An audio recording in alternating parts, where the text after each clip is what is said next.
கடவுள் அருள் டிவி நேயர்களுக்கு அடியேன் உங்கள் சிவயோகி சிவசக்திமான் சுவாமிகள் வணக்கத்தை தெரிவித்துக் கொள்கிறேன். இந்த பதிவில் செவ்வாய் பெயர்ச்சி பலன்கள் அதை பற்றி தான் சொல்ல போகிறோம். வரக்கூடிய ஆகஸ்ட் மாதம் 26/8/2024 முதல் அக்டோபர் மாதம் 23/10/2024 வரை கிட்டத்தட்ட ஒரு 57 நாட்கள். பொதுவாக 1.5 மாதம் தான் அந்த செவ்வாய் பக்கம் இருப்பார், கொஞ்சம் கூட இருக்கார் இந்த தடவை. இந்த செவ்வாய்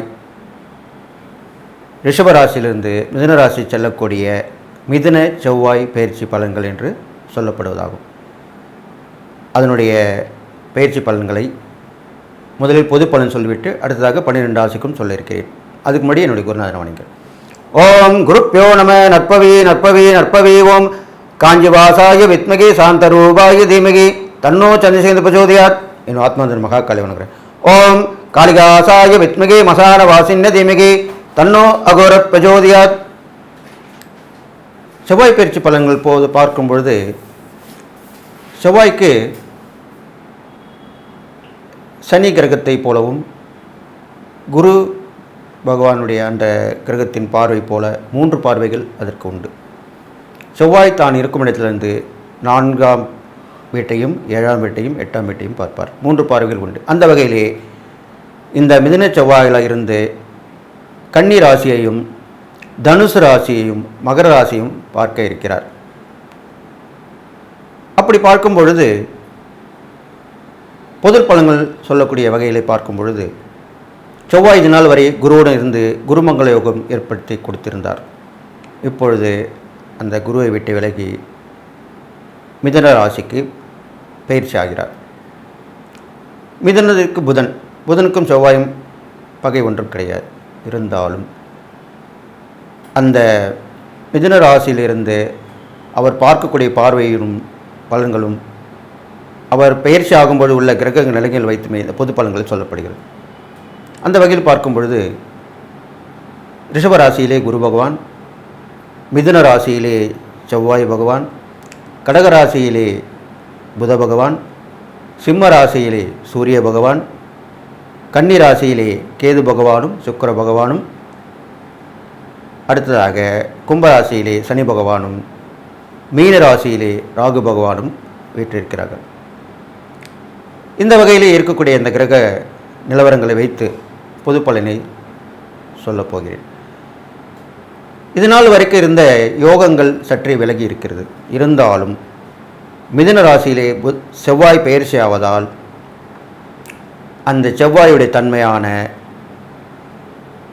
போர்க்குணம், பிரச்சனைகள், அடுத்தவர் மேல் வைத்துள்ள விமர்சனங்கள் இதெல்லாமே கொஞ்சம் குறைய வாய்ப்பு இருக்கிறது. ஏன்னா புதன் பகவான் எல்லோரும் ஒத்து போகக்கூடிய கிரகமாக சொல்லப்படுகிறது. அந்த வீட்டிலே வந்து அமரும் பொழுது எப்பொழுதுமே ஒவ்வொரு வீட்டில் அமரும்போது அந்த வீட்டுடைய அதிபதியுடைய குணங்கள் கண்டிப்பாக இருக்கத்தான் செய்யும். அந்த வகையிலே பார்க்கும்போது புதனுடைய தன்மை விளங்க இருக்கிறது. அப்பொழுது இதனால் வரை இந்த போராட்டங்கள், ஒருத்தரை ஒருத்தர் விமர்சனம் செய்து கொள்வது எல்லாமே கொஞ்சம் குறைய ஆரம்பிக்கும். கல்வியில் வளர்ச்சி உண்டாகும். படித்த பண்டிதர்கள், உண்மையான பண்டிதர்கள், உண்மையான கல்வியிலே வளர்ச்சி அடைந்தவர்கள், சாஸ்திரம் தெரிந்தவர்கள், இவர்கள் எல்லாரும் இப்பொழுது வெளியே வந்து மக்களுக்கு விழிப்புணர்வு கொடுத்து நல்வழி காட்டி அவர்களை கடைத்தேற்றப் போகிறார்கள். அதுவும் இல்லாமல் கடகராசியில் இருக்கிற புதன் பகவான் சந்திரனுடைய வீட்டில் இருக்கிறனால நல்ல விஷயங்களை நடத்தி கொடுப்பார். தாயில் வழி உறவுகளை பலப்படுத்துவார். புதன் என்றாலே உறவுகளுக்கு உரிய கிரகமாக சொல்லப்படுகிறது. அப்பொழுது விட்டுப்போன உறவுகள் வந்து சேரும் காலகட்டமாக இது அமையப் போகிறது. மாமன் மைத்துனர் வகை, தாய் வழி உறவு, அக்கால் தங்கை உறவு இதெல்லாமே மேம்பட போகிறது. பொதுவாக உறவினர்களும் நண்பர்களும் வந்து ஒருங்கிணைந்து செயல்படுவார்கள், எல்லோருக்கும் உதவி புரிவார்கள். இது மாதிரிலாம் நடக்க போகுது. அடுத்ததாக சிம்ம ராசியிலே சூரியன் தன்னுடைய வீட்டிலேயே இருக்கிறபடியால் அரசாங்கத்தினுடைய ஆதரவு கிடைக்கும். மக்களுக்கு விழிப்புணர்வு கொடுக்கப்படும். அரசாங்கத்தின் ஆதரவு பெருகும். அவர்களுடைய சலுகைகள் மக்களுக்கு போய் சேரும் சேருகிறதா இல்லையா என்று பார்ப்பார்கள். மிகுந்த விழிப்புணர்வுடன் இருப்பார்கள். அது இல்லாமல் மக்கள் மனதிலே நல்ல ஒரு தன்னம்பிக்கை வெளிவரும். துணிச்சல், தைரியம் இதெல்லாம் மேலோங்கி அவர்கள் செய்யக்கூடிய காரியங்கள் எல்லாம் வெற்றி பெறும். அடுத்ததாக கன்னிராசியில் இருக்கக்கூடிய கேது பகவானுடைய சுக்கிரன் சேர்ந்திருக்கிறனால் கேது ஞான வாழ்வு, சுக்கிரன் இன்ப வாழ்வு. அப்பொழுது இரண்டுமே மாறி மாறி இருக்கப் போகிறது. பெரும்பாலும் சுக்கிரன் அந்த வீட்டிலே நீசமாகிறார். கன்னிராசியில் சுக்கிரன் நீசமாகிறார், தன்னுடைய சக்தியை இழந்து விடுகிறார். அப்பொழுது எல்லா கிரகத்தை விட கேதுக்குத்தான் அதிகமாக சக்தி உள்ளது. மற்ற 8 கிரகங்களை விட கேதுக்குத்தான் அதிக சக்தி உள்ளது. அப்பொழுது சுக்கிரனுடைய பல குணத்தையும் எடுத்து அவர் கொடுக்கப் போகிறார். அப்போது கேது பகவான் கன்னிராசியில் இருக்கிற நாள் சுக்கிரனுடைய பலத்தை எடுத்து கொடுப்பதால் ஆன்மீக பெரியோர்கள், ஆன்மீகவாதிகள் இந்த காலகட்டங்களிலே பெண்கள் நிறைய இந்த ஆன்மீக துறையிலே நுழைந்து வெற்றி பெறுவார்கள். அவர்கள் ஜோதிடராக இருக்கலாம், அருள்வாக்கு கூறுபவர்களாக இருக்கலாம், ஆராய்ச்சி புரிபவர்களாக இருக்கலாம், மக்களுக்கு விழிப்புணர்வு கொடுக்கக்கூடியவர்களாக இருக்கலாம், தியான மார்க்கமாக பயிற்சி கொடுப்பவர்களாக இருக்கலாம். இப்படிப்பட்ட வகையிலே பெண்கள் கை ஓங்கி இருக்க போகிறது. பெண்கள் அதிகமாக இந்த துறைக்கு வந்து மக்களுக்கு விழிப்புணர்வு கொடுக்க இருக்கிறார்கள். இது இல்லாமல் ஆன்மீக முன்னேற்றங்கள் கண்டிப்பாக ஏற்படும். அதுவும் இல்லாமல் தடைப்பட்ட காரியங்கள், திருமண காரியங்கள், சுபகாரிய முயற்சி இதெல்லாமே நடக்கும். இதெல்லாம் நடந்து நல்ல ஒரு மக்களுக்கு வசதி வாய்ப்புகள் வந்து சேரும். அடுத்ததாக கும்பராசியில் இருக்கக்கூடிய சனி பகவானால் அவர் வக்கரம் பெற்றிருப்பதனால் எந்த பிரச்சனையும் வரப்பதற்கு வாய்ப்பில்லை. நீதி நேர்மை நிலைநாட்டப்படும், நீதித்துறை மேலோங்கும். அது இல்லாமல் விவசாயம் வளர்ச்சி அடையும், மழை நிறைய பெய்யும், மழை வெள்ளம் காணும். இது இல்லாமல் பூமியிலே வெடிப்புகள், நிலச்சரிவுகள் இன்னும் இருக்கத்தான் செய்கிறது. அதுவும் வந்து அடங்கக்கூடிய அமைப்பாக இருக்கப் போகிறது. இது இல்லாமல் ராகு பகவான் மீனராசியில் இருப்பதால் நல்ல ஒரு அதிர்ஷ்டமான விஷயங்கள் நடக்கப் போகிறது. எல்லோருக்கும் குரு கடாட்சம் ஏற்படும். குருவை வணங்க வேண்டும். ஜீவசமாதி தரிசனம், மகான்கள் தரிசனம் கை கொடுக்கும். நல்ல ஒரு விஷயங்களை நடத்தி கொடுக்கும்.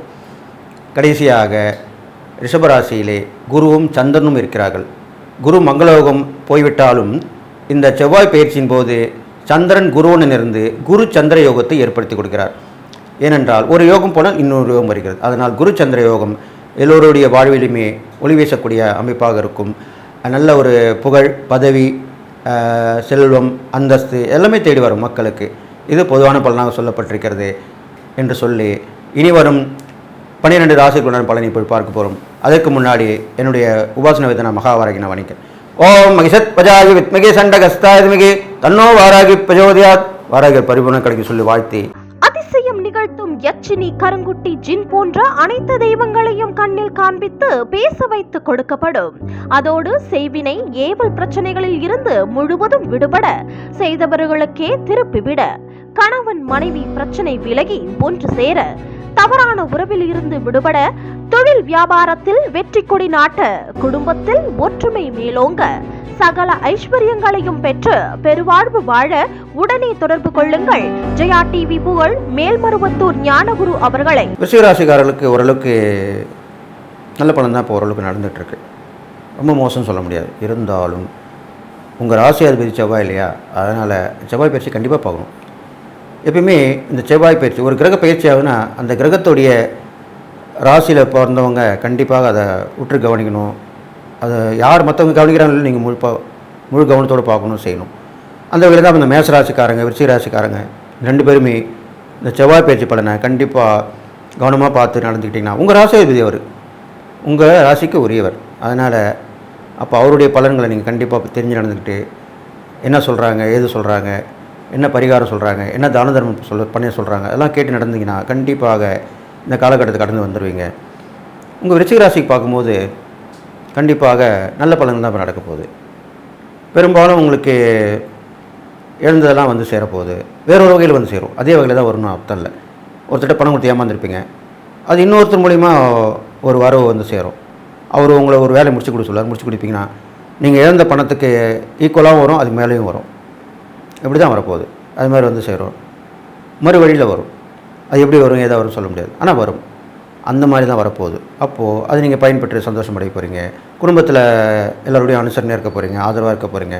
அவங்களோட அனுசரணையாக ஆதரவாக இருக்க போகிறாங்க. தொழிலில் நல்ல வளர்ச்சி, உத்தியோகத்தில் நல்ல உயர்வு, இது மாதிரிலாம் நடக்கும். அடிக்கடி வெளியூர் பயணங்கள் ஏற்பட்டுன்னு இருக்கும். சந்தோஷமாக போயிட்டு வருவீங்க. ஆன்மீக சுற்றுலா, இன்ப சுற்றுலா இப்போல்லாம் கலந்துப்பீங்க. எல்லாத்துலேயுமே போயிட்டு வருவீங்க. இதெல்லாமல் விருச்சிகராசிக்காரங்களை பார்க்கும்பொழுது உங்களுடைய 2ஆம் இடத்து தனஸ்தானத்தை பார்க்கறனால உங்களுக்கு வரவுகள், கொடுக்கல் வாங்கல் எல்லாமே சீர்படும். நல்ல நிலைமையில் தான் இருக்க போகுது. அது இல்லாமல் பார்த்தீங்கன்னா உங்களுக்கு உங்கள் தன்னம்பிக்கை, தைரியம் எல்லாமே நல்ல வெளிப்பாடாக இருக்கும். செயல்பட்டு வெற்றி பெறுவீங்க. முழு மூச்சாக இருப்பீங்க, முழு கவனத்தோடு இருப்பீங்க. இது மாதிரிலாம் நடக்கும். இது மாதிரி தான் நடக்க போகுது. அது இல்லாமல் உங்களுக்கு பலவிதமான லாபங்கள் வந்து சேரப்போகுது. எல்லா வகையான லாபங்கள், பிரபலமானவங்களுக்கு தொடர்பு கிடைக்கும். நீங்கள் ஒரு வேலை முடிச்சு கொடுத்தீங்கன்னா அதுக்கு இரட்டிப்பு லாபம் வரும். அது இல்லாமல் எதிர்பாராத நட்புகள் வந்து சேரும். அவங்க மூலிமா உங்களுக்கு நல்லது நடக்கும். தொடர்ந்து அவங்க உதவி பண்ணிக்கிட்டே இருப்பாங்க. நல்ல நேரம் வரும்போது தொடர்ந்து இருக்க தான் செய்வாங்க யாருமே. ஒரு மனுஷனுக்கு நல்ல நேரம் வரும்பொழுது நட்பு, உறவு, இறைசக்தி எல்லாமே ஒன்றா சேர்ந்து வந்து நிற்கும். அப்போ அதான் நல்ல நேரம்னு சொல்கிறது. இது நேரம் சரியில்லை என்ன பண்ண முடியும்? நம்ம கூட இருந்தவங்களும் வேலைக்கு போயிடுவாங்க. அது நட்பாக இருக்கலாம், உறவாக இருக்கலாம். கோயில் போய் வேணுனாலும் இறைசக்தியும் துணை புரியாது. பரிகாரம் பண்ணாலும் தீராது. இதெல்லாம் நிறைய பேர் சொல்லி கேள்விப்பட்டிருக்கீங்களா? அவங்களுக்கு நேரம் சரியில்லைன்றது தான் அர்த்தம். அப்போ தான் இது மாதிரிலாம் நடக்கும். நல்ல நேரம் வந்துடுச்சுன்னா கண்டிப்பாக ஒரு வழினா கூட ஒரு வழி திறக்கப்பட்டு அது மூலிமா உதவிகள் கிடைக்க போகுது உங்களுக்கு. அதனால் இந்த விருச்சிகராசிக்காரங்களுக்கு நல்லது தான் நடக்க போகுது. எல்லா விஷயத்துலையும் மேன்மை அடைய போகிறீங்க. நீங்கள் செய்ய வேண்டிய இறை பரிகாரம்னு பார்க்கும்பொழுது பெரும்பாலும் நீர்நிலை பக்கத்தில் இருக்கிற முருகர் கோயில் போயிட்டு வரலாம். அங்கே வழிபட்டு வரலாம். அங்குள்ள மயிலுக்கு வந்து உணவு வழங்கிடலாம். மயில் இருந்தால் உணவு கொடுத்துட்டு வரலாம். அப்படி மயில் இல்லைன்னா அந்த மயில் உருவங்கள் அதை வாங்கிட்டு வந்து வீட்டில் வச்சு வணங்கிட்டு வரலாம். ஜூவில் போனீங்கன்னா மயில் இருக்கும் கண்டிப்பாக. அப்போ அதுக்கு உணவு கொடுத்துட்டு வரலாம். கேட்டு அதெல்லாம் கொடுக்கலாம், செய்யலாம், தப்பு கிடையாது. பழங்கள் தானே கொடுக்க போகிறீங்க. அது காசு கொடுத்தா எல்லாமே நடக்கும். வேலை எங்கே போனாலுமே வேலை நடக்கும். அப்போது அந்த பாதுகாப்பு பண்ணுறவர்கிட்ட, செக்யூரிட்டியில் கொடுத்தீங்கன்னா அவர் அதுக்கு உண்டான வழியை ஏற்பாடு பண்ணி கொடுப்பாரு. இது மாதிரிலாம் பண்ணணும். நீங்கள் அதை செய்யணுன்னு இருக்கும்போது செஞ்சு தானே ஆகணும். அப்போ நல்லது நடக்கும். இது மாதிரி பண்ணிட்டு வரலாம். அது இல்லாமல் உடம்பு சரியாமல் இருக்கணும், ரொம்ப முடியாமல் இருக்கவங்க, அவங்களுக்கு மருந்து மாத்திரை வாங்கி கொடுக்கறது, மருத்துவ உதவி பண்ணுறது, கூட்டின்னு போய் அவங்கள சேர்க்கறது, பணம் காசு இல்லைன்னா கூட 4 பேர்கிட்ட ஷேர் பண்ணி கலெக்ஷன் பண்ணி வாங்கி கொடுக்கறது, இது மாதிரிலாம் பண்ணலாம். எந்த ஒரு வகையில் நீங்கள் பண்ணணும் தான் இருந்தாலும் அதுதான் உண்மையான விஷயம். என்கிட்ட பணம் இல்லை, என்கிட்ட பொருள் இல்லை அப்படிலாம் சொல்லாதீங்க. பொருள் இல்லையாலனா கூட நீங்கள் 4 பேரோட சேர்ந்து பண்ணும்போது அது உங்களுக்கும் அந்த பங்கு உண்டு. நீங்கள் முயற்சி எடுக்கிறீங்க, அவ்வளோதான், வேறு ஒன்றும் இல்லை. மற்றவங்க மூலிமா கிடைக்கும், ஆனால் உங்களுக்கும் அந்த பங்கு வரும். இதுதான் உண்மையான விஷயம். இதுதான் தான தர்மங்களில் ஒரே குறிக்கோளாக சொல்லப்பட்டிருக்கு. இது எல்லாருக்குமே நடக்கக்கூடிய விஷயந்தான். அப்படி பார்க்கும்போது இந்த விருச்சிகராசிக்காரங்களுக்கு விபரீதமான ஒரு ராஜயோகம் ஏற்பட போகுது இந்த செவ்வாய் பேச்சு காலங்கள். ஏன்னா உங்கள் ராசி அதிபதி செவ்வாய் இல்லையா? அப்போது திடீர்னு உங்களுக்கு ஒரு பொறி தட்டும்னா என்ன? ஒரு மனசில் ஒரு எண்ணம் தோன்றும். அதை நீங்கள் நிறைவேற்றினீங்கன்னா கண்டிப்பாக அதில் இரட்டிப்பு லாபம் வரும். அது பொருளாக வரலாம், பணமாக வரலாம், பிறருடைய உதவி மூலிமா வரலாம். இது கண்டிப்பாக நடக்க போகுது. இது நீங்கள் கவனமாக கேட்டு நடந்துங்க. நீங்கள் அந்த மனசில் தோன்றதை அப்படியே உடனே செய்யணும். நீங்கள் அதுக்கு தான் அப்படி சொல்லப்பட்டிருக்கு. அப்படி செஞ்சுட்டு வந்தீங்கன்னா கண்டிப்பாக இந்த விருச்சிகராசிக்காரங்களுக்கு நன்மை தான் நடக்கும். இந்த செவ்வாய் பயிற்சி பலன் கண்டிப்பாக எல்லாருக்கும் ஏற்ற வகையில் தான் இருக்க போகுது. உடன் பிறந்தவங்களாம் வந்து உதவி பண்ணுவாங்க. பிரயாணங்கள் மூலிமா உங்களுக்கு லாபம் கிடைக்கும்.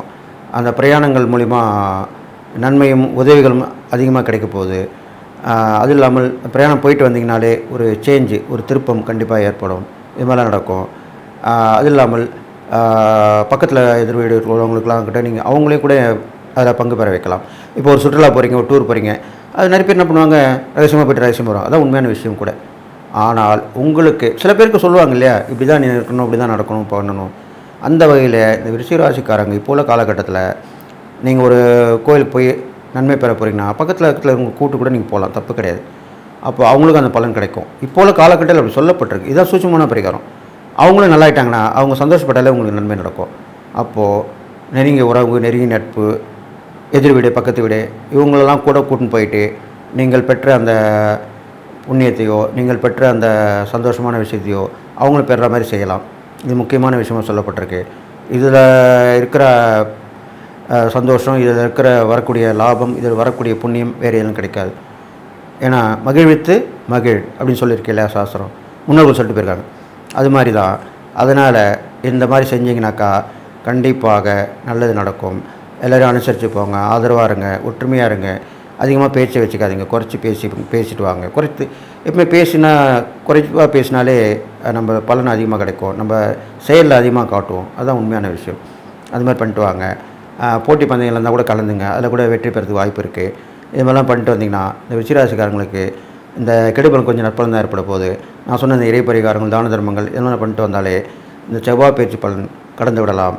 இந்த உங்கள் ராசி செவ்வாய் இப்போ மாறி இருக்கிறனால கண்டிப்பாக நல்ல இதெல்லாம் செய்ய போகிறாரு. ஒரு அனுபவம் உங்களுக்கு கண்டிப்பாக இந்த காலகட்டத்தில் ஏற்படும்.